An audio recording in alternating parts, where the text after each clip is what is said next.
Hello student, আমি তোমাদের Somnath sir. তো আজকে অনেক দিন পর আবার তোমাদের সামনে ভিডিও নিয়ে উপস্থিত হয়েছি। তো দেখো যে যারা এবার মাধ্যমিক পরীক্ষা দিয়েছো এবং মাধ্যমিক পরীক্ষা দেওয়ার পরে যারা 11-এ ভর্তি হবে, সে সায়েন্স বা আর্টস বা কমার্স চাও নাও না কেন, তুমি সায়েন্স নিয়েও পড়তে পারো, আর্টস নিয়েও পড়তে পারো, কমার্স নিয়েও পড়তে পারো, সেটা কোনো ফ্যাক্টর নয়। কিন্তু তোমাদের বাংলা ইংরেজি মাস্ট। কিন্তু তোমাদের কাছে হয়তো এই খবরটা হয়তো নেই বা হয়তো অনেকে পেয়েছো, তোমাদের সিলেবাসের এবার আমূল পরিবর্তন হয়েছে। যারা এবার মাধ্যমিক পাশ করে একাদশ শ্রেণীতে ভর্তি হবে বা অলরেডি একাদশ শ্রেণীতে তোমরা পড়াশোনা শুরু করে দিয়েছো, তাদের জন্যে বলছি বাংলা সিলেবাস, শুধু বাংলা বলে নয়, সমস্ত সিলেবাসের উপর পর্ষদ একটা আমূল পরিবর্তন করেছেন। এতদিন যে সিলেবাস ছিল বা যে সিলেবাসের ওপর তোমরা পরীক্ষা দিয়েছো, সেই সিলেবাস কিন্তু আর নেই। সিলেবাসটা অনেক পরিবর্তন করেছে। কোথা থেকে কি পড়তে হবে না পড়তে হবে, সিলেবাস কি, যাবতীয় কিছু সমস্ত কিছু নিয়েই আজকের এই ভিডিও। তার কথা না বাড়িয়ে আজকে সরাসরি চলে আসবো এই ভিডিওতে, আজকের ভিডিওতে। তো দেখো, এবার তোমাদের সেমিস্টার সিস্টেম চালু করেছে। যেমন দেখবা দাদা দিদিদের কাছ থেকে তোমরা শুনে থাকবে যে কলেজে বা মাস্টার ডিগ্রিতে সেমিস্টার সিস্টেম, বিশেষ করে যারা কল্যাণী বিশ্ববিদ্যালয়ের অধীনে পড়ছে, 3 বছরে মোট 6খানা সেমিস্টার দিতে হয়, প্রতি বছর 2টো করে সেমিস্টার দিতে হয়। বোঝাতে পারলাম? তাহলে 3 বছরের বিএ ক্লাসে এবং এমএ যারা পড়ছে মাস্টার ডিগ্রি, তাদের 2 বছর, সেখানে 2 বছরে তাদেরকে 4টে সেমিস্টারে পরীক্ষা দিতে হয়। যারা গ্র্যাজুয়েশন পড়ছে, গ্র্যাজুয়েশনে 3 বছরে মোট 6খানা সেমিস্টার দিতে হয়। তো তোমাদেরকে 11 এবং 12, তোমাদেরকে 11-এ 2টো সেমিস্টারে পরীক্ষা দিতে হবে এবং ক্লাস 12-এ 2টো সেমিস্টার, অর্থাৎ 6 মাস পর পর তোমাদেরকে পরীক্ষা দিতে হবে। তো স্বাভাবিকভাবে বুঝতেই পারছো পড়ার চাপটা অনেকটাই বেড়ে গেল। তো এবার যারা 11-এ উঠছো, সেক্ষেত্রে তোমাদেরও কিন্তু এই সেমিস্টার সিস্টেম, এই সেমিস্টার অনুযায়ী তোমাদেরকে পরীক্ষা দিতে হবে। তাহলে আজকে আলোচনা করব যারা একাদশ শ্রেণীতে ভর্তি হবে বা একাদশ শ্রেণীতে উত্তীর্ণ এখনো রেজাল্ট তোমাদের হয়নি বা একাদশ শ্রেণীতে পড়বে, হ্যাঁ, তাদের জন্য বাংলা বিষয় কি, সিলেবাস কি, প্যাটার্ন কি, যাবতীয় কিছু নিয়ে আজকের আলোচনা করছি। তো আশা করি এই ভিডিওটা দেখলে তোমরা অনেকটাই উপকৃত হবে। তার কথা না বাড়িয়ে সরাসরি চলে আসছি ক্লাসের দিকে। দেখো ভিডিওর দিকে, দেখো যে বাংলা একাদশ শ্রেণীর তোমাদের 2টো সেমিস্টার হবে। এটা হচ্ছে ফার্স্ট সেমিস্টার। কি বললাম? ফার্স্ট সেমিস্টারে তোমাদেরকে এতগুলো বিষয় পড়তে হবে। তাহলে ফার্স্ট সেমিস্টারে তোমাদেরকে কত নম্বর পড়তে হবে? টোটাল 40 নম্বর। কি বললাম? ফার্স্ট সেমিস্টারে তোমাদের 40 নম্বর পড়তে হবে এবং এর পরবর্তী ভিডিওতে সেকেন্ড সেমিস্টার বা 12-এর আস্তে আস্তে সবগুলো আমি আপলোড করে দেব ভিডিও। তো আজকে আমরা ফার্স্ট সেমিস্টার নিয়ে আমরা আলোচনা করব এবং ফার্স্ট সেমিস্টারটাতে কি কি সিলেবাস আছে, কি কি বিষয় পড়তে হবে, সেটা তোমরা একটু দেখে নাও। তাহলে প্রথমে চলে আসি আমি নম্বর বিভাজনের ক্ষেত্রে। আর একটা সব থেকে বড় ব্যাপার এবার তোমরা মাথায় রাখবে, ফার্স্ট সেমিস্টারের পুরোটাই হচ্ছে এমসিকিউ। কি বললাম? ফার্স্ট সেমিস্টারের পুরো বিষয়টাই হচ্ছে তোমাদের এবার এমসিকিউ। এখানে এসএকিউ বা বড় প্রশ্ন বা 5 নম্বরের কোনো প্রশ্ন কিন্তু আর তোমাদের আসবে না। তাই স্বাভাবিকভাবেই তোমাদের এই ফার্স্ট সেমিস্টারের যে পরীক্ষাটা দিতে হবে, সেই পুরোটাই হচ্ছে এমসিকিউ, অর্থাৎ মাল্টিপল চয়েস প্রশ্ন, যেখানে তোমরা 4টে অপশন পাবে, 4টে অপশনের মধ্যে যেটা ঠিক হবে সেটা তোমাকে উত্তর দিতে হবে। বোঝা গেল? তাহলে এই যে 40 নম্বরের তোমরা পরীক্ষা দেবে, এই 40 নম্বরের পরীক্ষার মধ্যে তোমাদের পুরোটাই কি হয়ে গেল? এমসিকিউ। আর সেই জন্য প্রত্যেকটা বিষয়, হ্যাঁ, অর্থাৎ গল্প, পদ্য, নাটক, সাহিত্যের ইতিহাস, প্রবন্ধ একদম খুঁটিয়ে খুঁটিয়ে পড়তে হবে। আর বলে রাখছি, এই বিষয়ের উপর আমি একটা একটা করে ক্লাস দিয়ে দেব এবং তাছাড়া যদি কেউ মনে করে এই যে স্টাডি মেটেরিয়াল বা সেটাও আমাদের কাছে তোমরা পেয়ে যাবে। তো দেখো যে আমাদের কি দিয়েছে? গল্প। গল্প থেকে মোট নম্বর 8টা। 8। তাহলে গল্প থেকে 8 নম্বর আছে। এই 8 নম্বরটা হবে আমার এমসিকিউ। তাহলে গল্প মাত্র তোমাদের একখানাই দিয়েছে। কি গল্প দিয়েছে? না, বিভূতিভূষণ বন্দ্যোপাধ্যায়ের পুঁইমাচা। তাহলে এই পুঁইমাচা গল্প থেকে তোমাকে 8খানা এমসিকিউ প্রশ্ন পড়তে হবে। কি বললাম? বিভূতিভূষণ বন্দ্যোপাধ্যায়ের যে পুঁইমাচা গল্প আছে, এই পুঁইমাচা গল্প থেকে তোমাকে 8খানা এমসিকিউ প্রশ্ন পড়তে হবে। তাহলে বোঝা গেল এই গল্প থেকে আমরা কি করব না, এই গল্প থেকে আমরা 8খানা এমসিকিউ প্রশ্ন আমাদেরকে করতে হবে। তার জন্য বিভূতিভূষণের এই পুঁইমাছা গল্পটাকে একবারে পুঙ্খানুপুঙ্খভাবে পড়তে হবে। গল্পের উৎস কি, হ্যাঁ, গল্পের পটভূমি কি, প্রত্যেকটা লাইন বাই লাইন ব্যাখ্যা করতে হবে এবং সেই অনুযায়ী আমাদের ক্লাস তোমরা পেয়ে যাবে ইউটিউবে, সেই ক্লাসগুলোও সব দেওয়া হবে। দ্বিতীয়ত হচ্ছে প্রবন্ধ। দেখো, প্রবন্ধের জন্য নম্বর ধার্য করা হয়েছে 5। তোমাদের 1খানা প্রবন্ধ দিয়েছে, এই 1খানা প্রবন্ধের জন্য তোমাদের নম্বর ধার্য হয়েছে 5।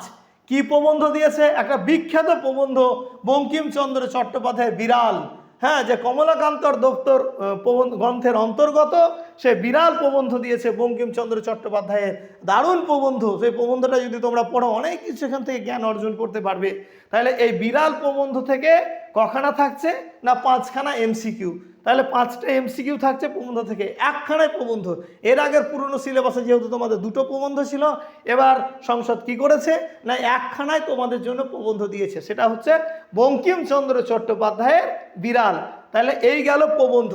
তাহলে প্রবন্ধ থেকে ধার্য নম্বর হচ্ছে 5। 5টাই এমসিকিউ, শুধু 5টা বলে নয়, পুরো সিলেবাসটাই হচ্ছে এমসিকিউ।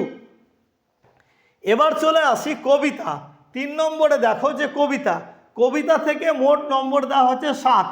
এই কবিতার মধ্যে এখানে 2টো কবিতা রেখেছে। 2টো কবিতা কি? একটা হচ্ছে তোমার মাইকেল মধুসূদন দত্তের ঈশ্বরচন্দ্র বিদ্যাসাগর। এই ঈশ্বরচন্দ্র বিদ্যাসাগরকে অবলম্বন করে মাইকেল মধুসূদন দত্ত একটা কবিতা লিখেছে, যেটাকে সনেটও বলা যায়। তো এই মাইকেল মধুসূদন দত্তের ঈশ্বরচন্দ্র বিদ্যাসাগর এই কবিতাটা রয়েছে। আর তার পাশাপাশি রয়েছে কাজী নজরুল ইসলামের কি আছে, সাম্যবাদী।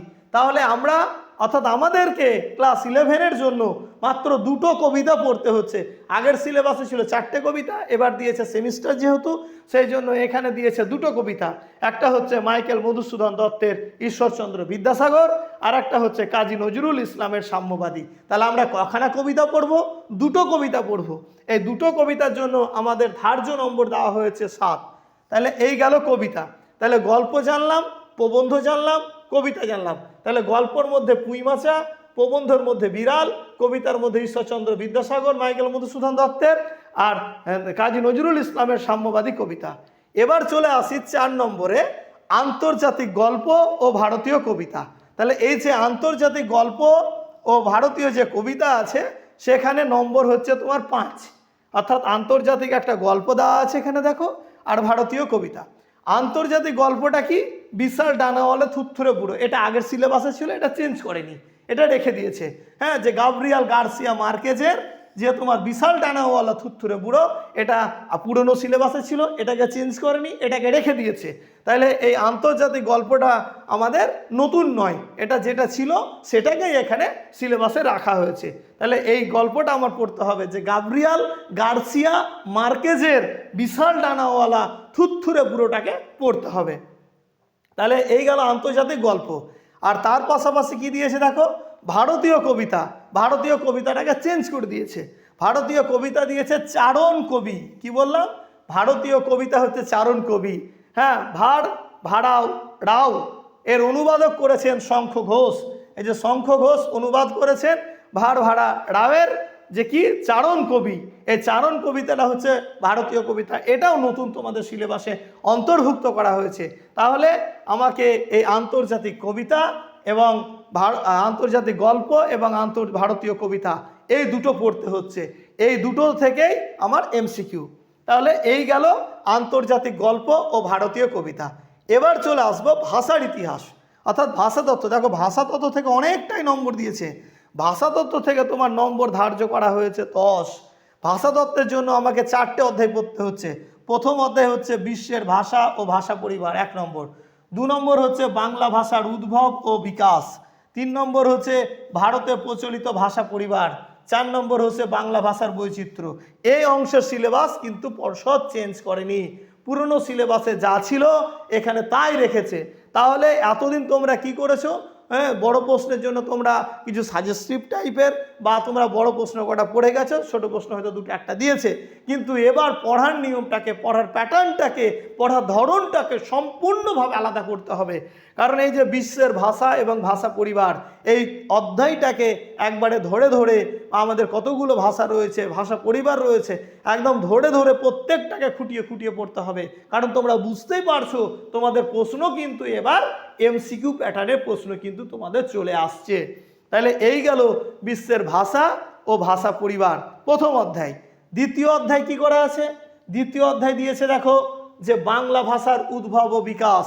তাহলে বাংলা ভাষা কিভাবে উদ্ভব হলো এবং বাংলা ভাষার বিকাশটা কিভাবে লাভ করলো সেটা জানতে হবে। তাহলে বাংলা ভাষার উদ্ভব ও বিকাশ, এটা থেকেও তোমাদের পুঙ্খানুপুঙ্খভাবে এটাকে কিন্তু পড়তে হবে। তাহলে বাংলা ভাষার উদ্ভব ও বিকাশ, হ্যাঁ। তারপরে 3 নম্বর অধ্যায় যেটা আছে ভারতে প্রচলিত ভাষা পরিবার, যে আমাদের যে ভারতবর্ষে যে ভাষা বংশগুলো রয়েছে, কতগুলো ভাষা বংশ রয়েছে, কতগুলো ভাষা বংশ আমরা পড়ছি, তার প্রত্যেকটা কিন্তু এখানে আলোচনা করতে হবে। তাহলে ভারতে প্রচলিত ভাষা পরিবার পড়তে হবে, এটা হচ্ছে 3 নম্বর অধ্যায়। আর 4 নম্বর অধ্যায় আছে বাংলা ভাষার বৈচিত্র্য। কি বললাম? বাংলা ভাষার বৈচিত্র্য। তাহলে এই 4টে অধ্যায়ের জন্য আমাদের কি করেছে, আমাদের পর্ষদ থেকে, সংসদ থেকে আমাদের 10টা নম্বর ভাষার উপরে দিয়েছে। তাহলে এই ভাষা সাহিত্য বা ভাষাতত্ত্ব যাই বলো না কেন, এখান থেকে 4টে অধ্যায় দেওয়া আছে। এই 4টে অধ্যায় কিন্তু নতুন নয়, পুরনো সিলেবাসে যেটা ছিল সেটাকে এখানে রেখে দেওয়া হয়েছে। তারপরে লাস্ট হচ্ছে বাংলা শিল্প, সাহিত্য ও সংস্কৃতির ইতিহাস। কি বললাম? বাংলা শিল্প, সাহিত্য ও সংস্কৃতির ইতিহাস। এখানে মোট নম্বর ধার্য হয়েছে 5। এই 5-এর জন্য কতগুলো পড়তে হয়েছে দেখো, 2টো পর্ব দিয়েছে, 2টো পর্ব। প্রথম পর্ব আছে প্রাচীন বাংলা সমাজ ও সাহিত্য, সেখানে চর্যাপদটা আসবে। ক্লিয়ার? প্রাচীন বাংলা সমাজ ও সাহিত্য সম্পর্কে ন্যূনতম জ্ঞান বা ধারণা জানতে হবে এবং তার সঙ্গে চর্যাপদটা আমরা পড়ে নেব।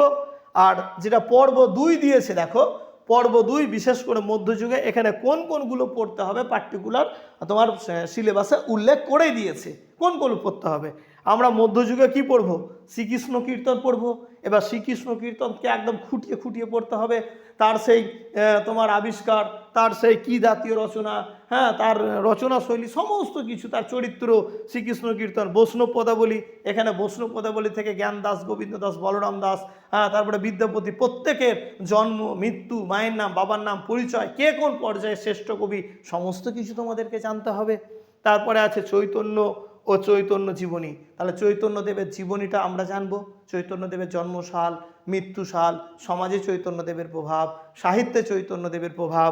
তারপরে যে চৈতন্য যে জীবনী যে গ্রন্থগুলো আছে, আমরা 4টে চৈতন্য জীবনী গ্রন্থের আমরা পরিচয় পাই। হ্যাঁ, বৃন্দাবন দাসের চৈতন্য ভাগবত, কৃষ্ণদাস কবিরাজের চৈতন্য চরিতামৃত, জয়ানন্দ এবং লোচন দাসের চৈতন্য মঙ্গল। তাহলে আমরা চৈতন্যদেবের জীবনী লিখে দিয়েছে দেখো, চৈতন্য ও চৈতন্য জীবনী। তাহলে চৈতন্যদেবের জীবনীটা আমরা জানবো, সময় সাহিত্যে চৈতন্যদেবের প্রভাবটা জানবো এবং তার পাশাপাশি সমাজ ও সাহিত্যে চৈতন্যদেবের প্রভাবের পাশাপাশি চৈতন্য জীবনী যে গ্রন্থগুলো রয়েছে সেই গ্রন্থগুলো কিন্তু আমরা পড়বো।